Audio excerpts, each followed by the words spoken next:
expert statement is available in English and Somali. It's been given around to everybody by now, I think.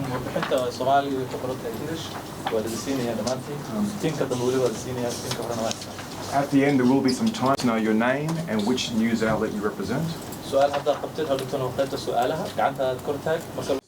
so please, if you can, keep your questions to one to begin with, so everyone gets a chance to ask a question too, please.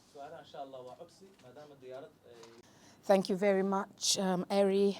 Dear members of the press, ladies and gentlemen, I address you this morning as the United Nations independent expert on the situation of human rights in Somalia at the conclusion of my 4th visit to Somalia, which I undertook from the 4th to the 11th of May.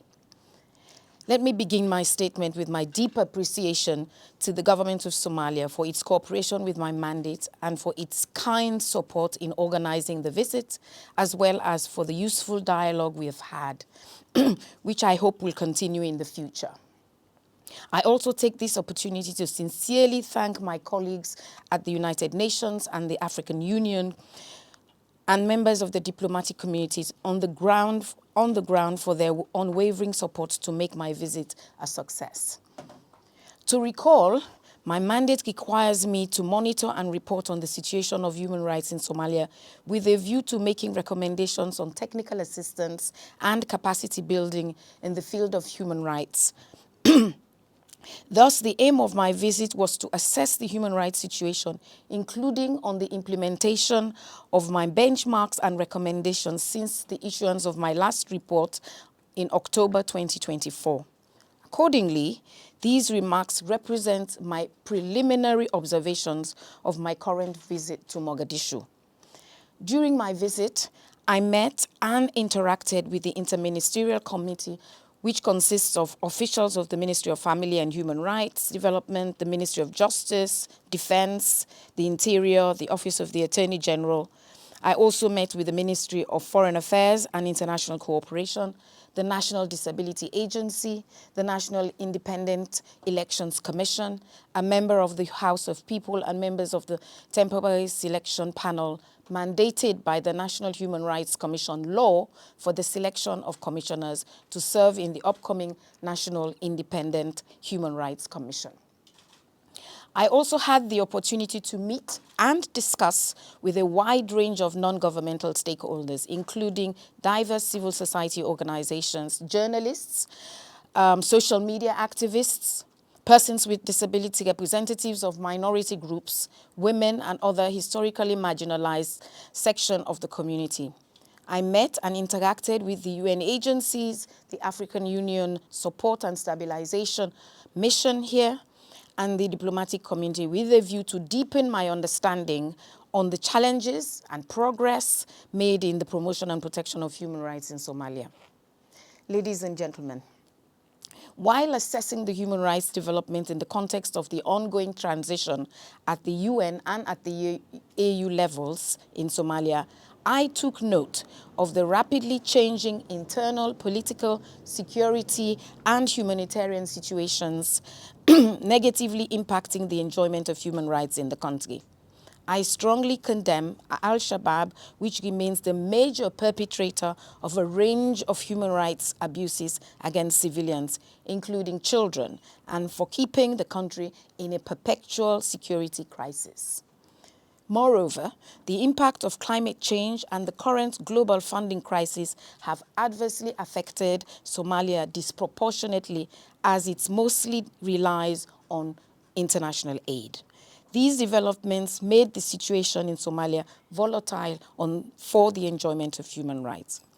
I also remain concerned about the upsurge in conflict between Al-Shabaab and its associates and government forces supported by the community defense forces and its international partners, as well as instances of military confrontation between the federal government and Jubaland state, resulting in alleged killings and displacement of civilians, including in Jubaland, Hashabele, Gulmudug, and the Banidir regions. I also learned that these fightings have led to an increase in human rights violations and humanitarian protection concerns, including sexual violence, child recruitment, and early marriage issues, among others. Moreover, the ongoing political clan and resource-related conflicts have further exacerbated the human rights and security problems in the country. Ladies and gentlemen, I am disappointed to learn that there have been no parliamentary action on the constitutional review processes since the passing of the 4 chapters last year. Nevertheless, the Ministry of Justice has been conducting consultations on chapters 6 to 9 involving the new justice model, including dealing with the prison, custodial corps, and the Attorney General's office. I still encourage the government to enhance the participation of all stakeholders, build consensus, and speed up the review process to ensure the inclusivity, legitimacy, transparency, and credibility of the constitutional making process. Regarding other legal and policy frameworks, I remain concerned that there is no progress in the ratification of relevant international and regional human rights instruments, such as the Convention of the Elimination of All Forms of Discrimination Against Women, the Protocol to the African Charter on Human and People's Rights, on the Rights of Women in Africa, and the African Charter on the Rights and Welfare of the Child. Similarly, efforts to put in place relevant national laws to properly protect human rights has not shown any progress. Nevertheless, I would like to appreciate state authorities for the adoption of the Anti-Female Genital Mutilation Act by Jubaland and the Disability Act by Southwest State. Review and adoption of other key legislations at the federal level, including the offenses of rape and indecency, the Juvenile Justice Bill, the Child Rights Bill, and the Anti-Female Genital Mutilations Bill, and the review of the 1964 Penal Code and the Criminal Procedure Act are long overdue and require the government to take proactive measures to finalize the amendment and adoption processes once and for all. While it may be encouraging to note that many of these bills have been approved at the cabinet level, it's equally concerning that no concrete action have been taken to adopt these bills into law at the House of Peoples and Senate levels. Ladies and gentlemen, I am encouraged by the organization of a National Human Rights Summit, which resulted in a communique that discussed human rights concerns and outlines the commitment of the authorities to establish the overdue National Independent Human Rights Commission. I also noted that a temporary selection panel is established and has published vacancy announcements. Along the same line, I look forward to seeing the establishment of the Law Reform Commission and the Judicial Administration Commission, which will play a pivotal role in advancing access to justice and accountability in Somalia. Ladies and gentlemen, I observed that the space for exercising the rights to freedom of expression, including the freedom to seek, receive, and impart useful information, is severely restricted. Al-Shabaab has continued to target, kill, and intimidate journalists and media workers to suppress reporting critical information of its activities and narratives in the country. My interaction with journalists, social media activists, CSOs, and international partners and government officials revealed that journalists and those who take the opportunity to exercise their rights to freedom of expression using different platforms have continued to be intimidated, harassed, beaten, and detained by security officials with impunity. Official and unofficial remarks made by some authorities demanding journalists to refrain from reporting on security and political issues or base their reporting only from government sources, as well as confiscation of media equipment and deletion of document information, have become a norm. I am concerned that all these have created a climate of fear, self-censorship on the part of journalists to report on issues related to security and conflict, leaving the people in the dark on the most needed information to protect themselves. Ladies and gentlemen, I commend the government of Somalia for some progress made towards enhancing the participation of women and persons with disability, including by putting a 30% quota system for women, and 5% quota for persons with disability in the electoral process. Efforts are also being made to develop regulations and guidelines to practically implement this quota system within the context of the proportional electoral system.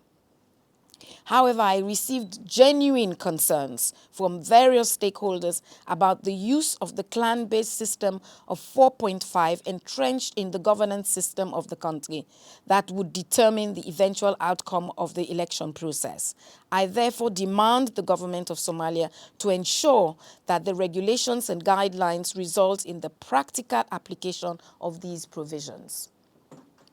Although I noted positive initiatives to establish forensic laboratory and training of security officers on investigations of sexual violence, only limited actions are still taken to investigate violence against women and hold perpetrators accountable.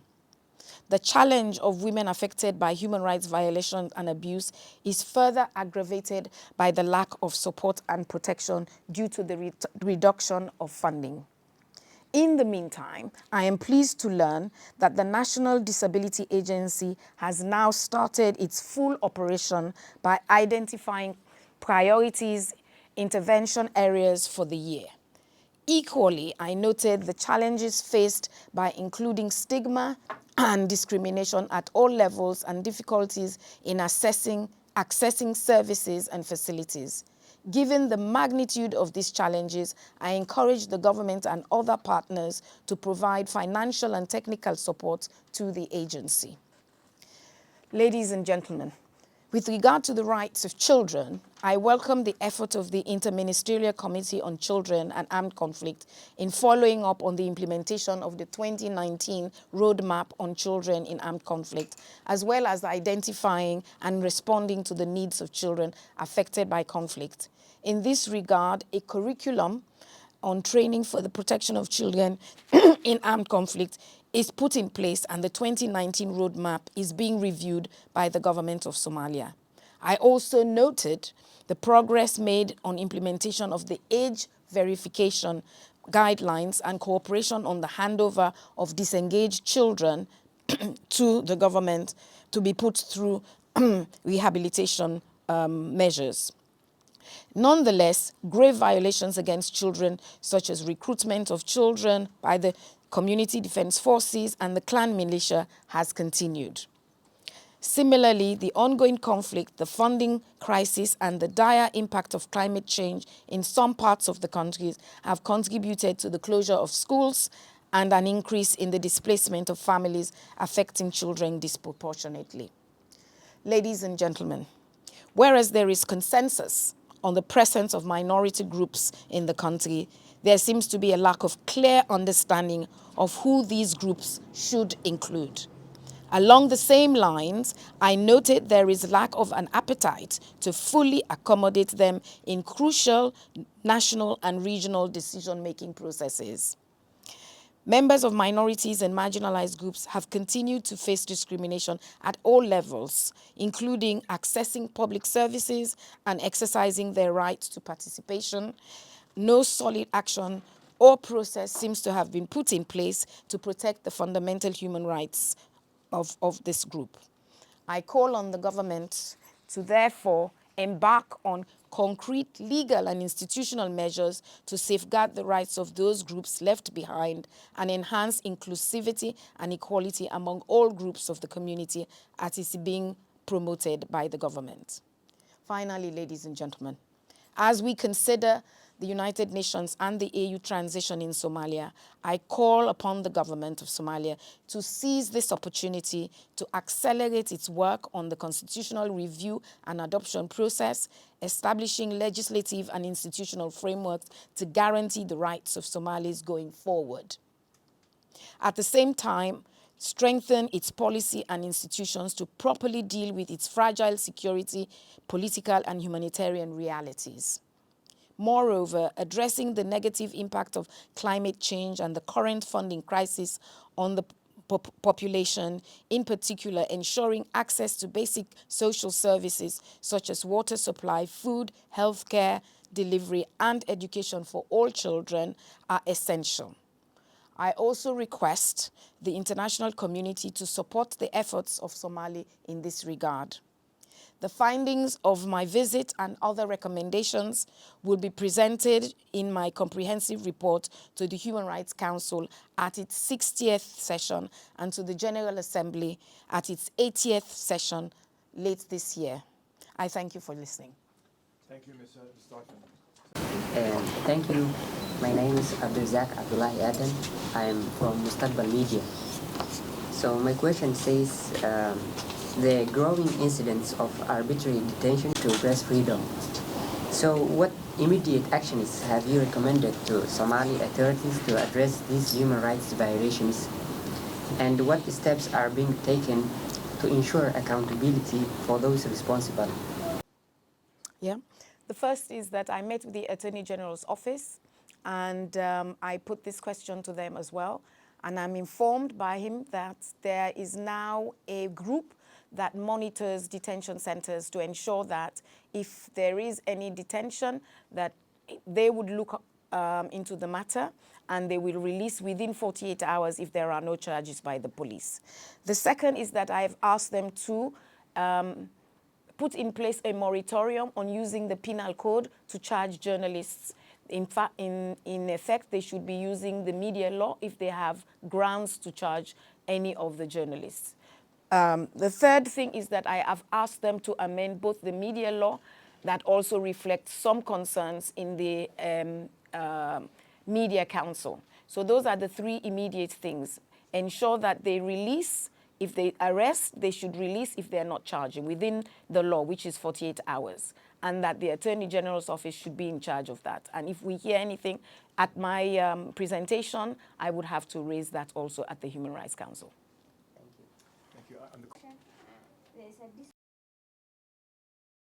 The federal member state, especially Jubaland and Puntland.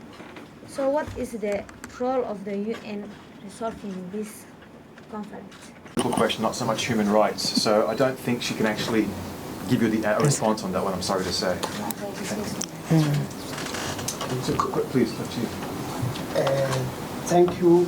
My people living in various regions of the country.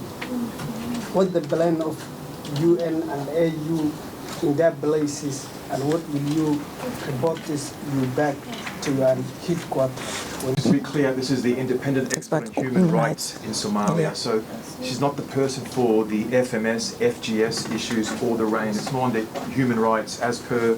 Shall I answer that or take? Yeah. Okay. In terms of the climate change, the impact of climate change that would result on human rights. There are two things. One is that the government has been able, at the regional level, to discuss access to the funds that have been put by COP. You know, the COP system that every year there's a COP system that discusses climate change. And the Eastern region is one of the regions that can access the fund. So there are discussions now that Somalia and other countries within this region will be able to access that in order to build their resilience to climate change impact, which would be flooding and all other types of impact on human rights. Please, Thank you. My name is Usman Abdullahi. I'm from SMS TV.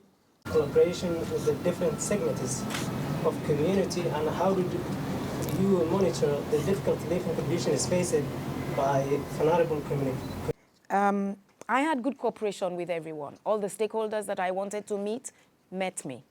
Of course, I am not able to meet everybody, but the representatives were there. In terms of the government, the interministerial meeting went very well.